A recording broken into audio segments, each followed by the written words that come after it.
So powerful song. I love it, brothers and sisters. Wow. เพลงนี้เป็นเพลงที่มีฤทธิ์อำนาจหลาย ข้าพเจ้ามักรู้สึกว่าดี สบายดีพี่น้องที่รักแพงขององค์พระผู้เป็นเจ้า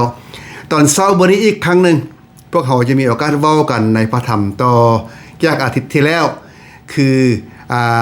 กิจการบทที่9จากข้อ12ถึงข้อ15ฉะนั้นก่อนที่พวกเขาคำว่ากลับขึ้นมาแล้วบ่สบายดีคำว่าขอบคุณพระเจ้าด้วยกลับขึ้นมาแล้ว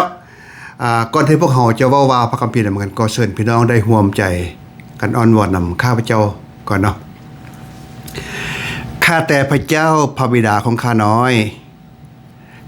ขอบพระคุณพระองค์เจ้าที่ทรงใส่ข้าน้อยให้ได้เว้าว่าพระธรรมของพระองค์เจ้าเพื่อเตือนสติญาติพี่น้องของพระองค์เจ้าเพื่อเล่าโลมจิตใจพี่น้องของพระองค์เจ้าที่กำลังอ่อนใจข้าแต่พระเจ้า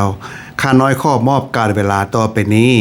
ในการทรงนำของพระมหาเยซูคริสต์เจ้าอาเมนเพลงวังกี้เป็นเพลงที่ว่ามักลายเติบพี่น้องมักลายเติบเป็นเพลงที่มีอำนาจดังนั้นอยากให้คนเฮาเฮียนห้องเพลงแบบนี้พี่น้องถ้าว่าห้องเพลงเสียงสูงขึ้นนะพี่น้องมีอำนาจหลายเด้อเพราะว่ามันมี power เอาได้กลับขึ้นมาว่าเรื่องพระคัมภีร์พวกเฮาวันนี้เฮามีบ่หลายคน 5-6 คนอยู่ในกระดานพวกเฮาแต่ว่าหลังจากนี้คือสิเห็นพี่น้องหลายกว่านี้ฉะนั้นพวกเฮาให้พี่น้องเปิดไปในพระธรรมกิจการบทที่9ข้อ12ถึงข้อ15ว่าพี่น้องเปิดพอแล้วเนาะข้าพเจ้าขออ่านภาษาลาวและให้สำหรับพี่น้องภาษาอังกฤษอ่านต่างหาก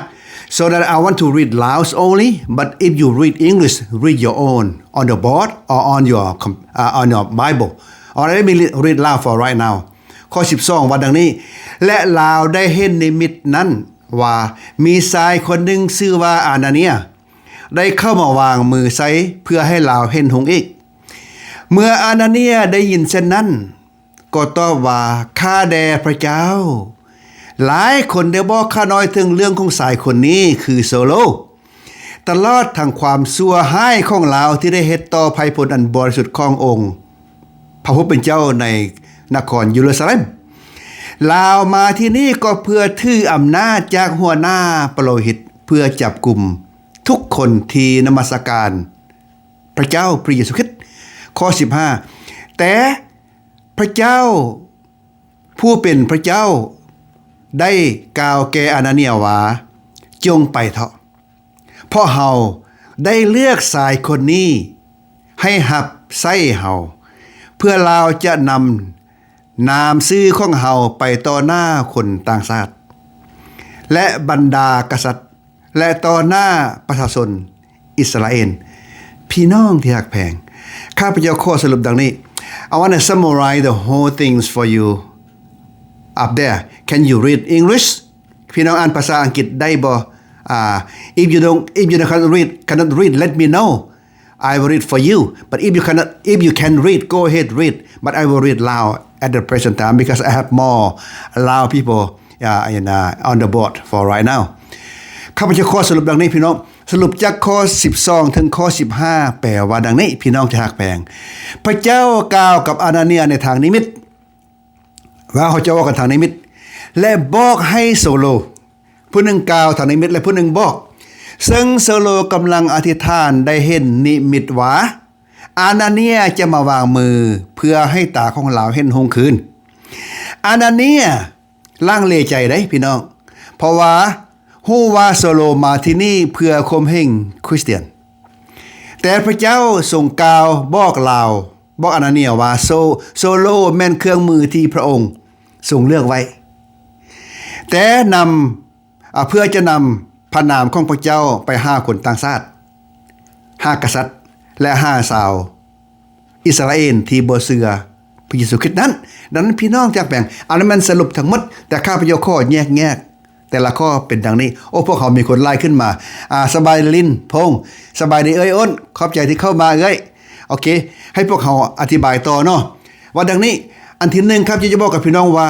God prepared both sides พระเจ้าทรงจัดเตรียมทั้งสองฝ่าย God gave Saul vision Saul got the vision and God spoke to Ananias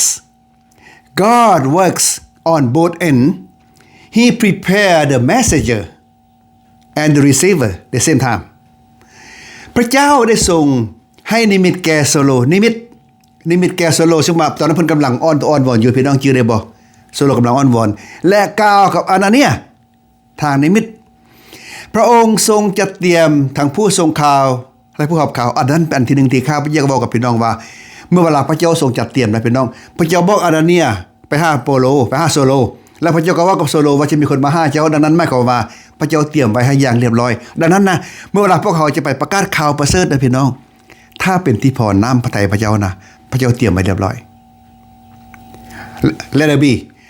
obedience even afraid การเชื่อฟังมันความสำคัญในพี่น้องถึงมันความย่านกะยาแต่เชื่อฟังนั้นสำคัญหลาย Ananias was afraid of Saul's reputation but God called him to trust and obey อานาเนียย่านเพราะฮู้เรื่องของโซโลแม่นบ่ที่อ่านมาเมื่อกี้แต่พระเจ้าทรงสอนให้เชื่อฟังอันนั้นเป็นสิ่งสำคัญว่าพระเจ้าทรงสอนให้พวกเราได้เชื่อฟัง Let us see God chooses unexpected people พระเจ้าทรงเลือกคนที่พวกเราบ่คาดคิดดอกพี่น้องว่าผู้นี้จะเป็นผู้รับใช้พระเจ้าข้าพระเจ้าเช่นเดียวกันพี่น้องข้าพระเจ้าก็บ่ได้คาดคิดว่าสิเป็นผู้รับใช้พระเจ้าดอกพระเจ้าทรงเลือกไว้ก่อนแล้ว Saul was the last person on anyone expected God to use yet God chose him as a power instrument โซโลบ่แม่นคนที่บ่มีไผคาดว่าจะใส่รับใช้พระเจ้าได้พี่น้องเพราะเราเป็นคนคมแห้งเด้แต่พระเจ้าทรงเลือกเราเป็นเครื่องมือที่มีอำนาจให้ไปประกาศข่าวประเสริฐอันนั้นเป็นสิ่งที่ข้าพเจ้าอยากบอกกับพี่น้องและGod's plan for Saul including reaching Gentile kings Israelites God's mission always extends beyond our comfort zone แผนการของพระเจ้าสำหรับโซโลแมนประกาศให้แก่คนต่างชาติประกาศให้กษัตริย์และสาวอิสราเอลภารกิจของพระเจ้าหลายเถื่อพี่น้องเอ้ยซ่อนเฮาออกจากบ่อนเฮาอยู่สนุกสุขสบายบางเทื่อเฮาอยู่ต่างประเทศอเมริกาบ่อนสบายได้พี่น้องไผก็บ่อยากไปบ่อนมันยากดังนั้นน่ะแต่ว่าพระเจ้าถ้าพระเจ้าส่งใส่ไปแล้วเฮาก็จะไปส่วนคำถามมีอยู่ว่าสำหรับทานเดพระเจ้ามีแผนการให้ทานเฮ็ดหยังให้พี่น้องคิดเบิ่งหน่อยหนึ่ง So what is God's plan for you brothers and sisters Of course God has plan for you But if you said no God don't have plans for me so which mean you probably don't get come close to God You don't get appointment from God. God give you appointment, but you don't hear it. พี่น้องที่รักแพงคำถามตัวนี้สำหรับทานว่าสำหรับทานเด้พระเจ้ามีแผนการให้ทานเฮ็ดหยังแต่ถ้าทานตอบว่าโอ้ยพระเจ้าบ่มีให้ค่อยเฮ็ดหยังพระเจ้าให้หมาบดให้หมาละละนั่นบ่แม่นนั้นใดพี่น้องพระเจ้ามีแผนการให้ทุกคนแต่เหตุผลที่เฮาบ่ฮู้นะเพราะเฮาบ่ได้เข้าใกล้สิทธิ์พระเจ้าพอเฮาบ่ได้รับคำสั่งมาพระเจ้าสั่งเฮาแล้วแต่เฮาบ่ได้รับเอาพี่น้องดังนั้นน่ะพระเจ้ามีแผนการสำหรับชีวิตพวกเฮาแต่ละคนหลายคนสบายท่านอาจารย์แสงดาวขอบใจที่อาจารย์เข้ามาแม่นบ่อาจารย์พระเจ้ามีแผนการจะใช้พวกเฮาทุกคนแต่บ่แม่นทุกคนอยากรับใช้พระเจ้าบางนั้นบางเทื่อพวกเขาก็ปฏิเสธบางเทื่อพวกเขาก็เฮ็ดคือฮู้บ่ได้ยินดังนั้นพี่น้องที่รักแพงจงถามตนเองว่าพระเจ้ามีแผนการให้ทานเฮ็ดหยัง Alright อันนั้นเป็นสิ่งที่ข้าพเจ้าจะบอก Why do you think Ananias hesitated คำถามพวกเขาน่าจะสนทนากันว่าเป็นหยังอานาเนียจึงลังเลใจพี่น้องฮู้แม่นบ่พี่น้องลองตอบเบิ่งดูเป็นหยัง อานาเนียจึงลังเลใจบ่อยากไปหาโซโลอันที่หนึ่งอันที่สอง Had you ever feared someone God asked you to go rich คำถามอันที่สองที่น่าสนใจเรียกถามกันพี่น้องท่านเคยย่านคนที่พระเจ้าส่งให้ไปหาบ่บางเทื่อเป็นเจ้าเป็นนายบางเทื่ออยู่คำฝากนั้นบางเทื่อทึกบอลทึกเข้าข่มเหงท่านเคยทึกแนวนี้บ่อันคำถามอันที่สามที่น่าคิดน่าสนทนากัน What does the passage teach you about God's ability to transform lives บทเรียนบทนี้สอนทานอย่างใดเกี่ยวกับอิทธิฤทธิ์อำนาจของพระเจ้าในการเปลี่ยนแปลงชีวิตของคนพี่น้องที่รักแพงเอ่ย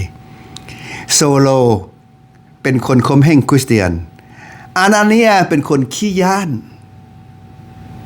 บ่อยากกล้าไปหาโซโล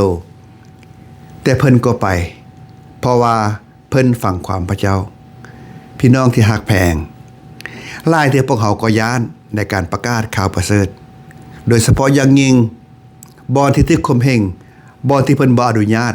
พวกเขาก็ย้านแต่พี่น้องเอ๋ยพระเจ้าบอกอานาเนียว่าใดจงไปจงไปเถาะเพราะเขาจะใส่ผู้นั้นแหละเป็นผู้รับใช้ของเขาพี่น้องที่หักแพงผู้ข่มเหงพระเยซูในมื้อนี้อาจจะเป็นผู้รับใช้พระเจ้าในมื้อหน้าอันนั้นเป็นสิ่งสำคัญพี่น้องที่หักแพงดังนั้นตอนเช้าวันนี้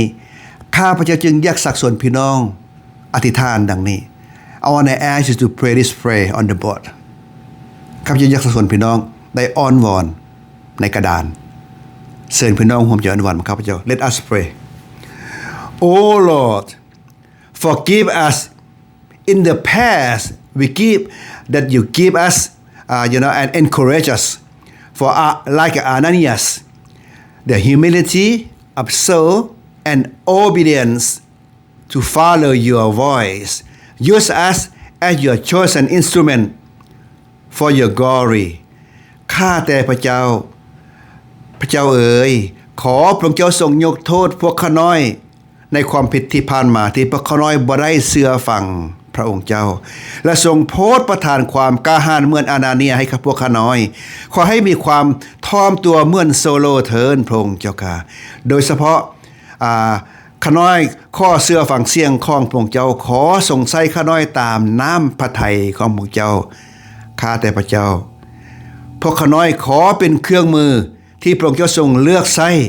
เพื่อสรรเสริญพระนามของพระองค์เจ้าข้าแต่พระเจ้าพวกข้าน้อยจึงขอกราบทูลทุกอย่างในพระนามของพระเยซูคริสต์เจ้าอาเมน God bless you brothers and sisters I will see you again Wednesday bye bye